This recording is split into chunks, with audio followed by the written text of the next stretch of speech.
Hi guys, നമുക്ക് വേനൽച്ചൂട് അകറ്റാൻ വേണ്ടിയിട്ട് ഒരു ഒന്നര മനസ്സും ശരീരം കുളിപ്പിക്കുന്ന ഒരു ഷേക്കാണ് തയ്യാറാക്കുന്നത്. ചക്ക അവൽ മിൽക്ക് ഷേക്ക്. അതിനെ കുറച്ച് അവൽ ഡ്രൈ റോസ്റ്റ് ചെയ്തെടുക്കണം. പിന്നീട് കുറച്ച് പാളയംകോടൻ പഴം, ഒരു 2-3 എണ്ണം ഉപയോഗിക്കാം. പാളയംകോടൻ പഴം അതോ മൈസൂർ പഴമാണ് ഉപയോഗിക്കുന്നത്. ആ പഴം നന്നായിട്ടൊന്ന് ഉടച്ചെടുക്കണം. നന്നായിട്ട് തന്നെ ഒരുപാട് പേസ്റ്റ് ആയിക്കൊണ്ട് ചെറുതായിട്ടൊന്ന് ഉടഞ്ഞെടുക്കുന്ന ഒരു പരുവുണ്ടല്ലോ, അത് മതി.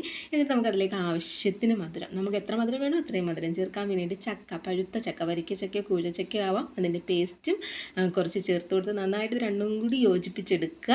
നന്നായിട്ട് യോജിപ്പിച്ചെടുത്തതിന് ശേഷം നമുക്കതിലേക്ക് പാല് ഒഴിച്ചു കൊടുക്കണം. പാലെന്ന് പറയുമ്പോൾ നല്ല തണുത്ത പാലായിരിക്കണം.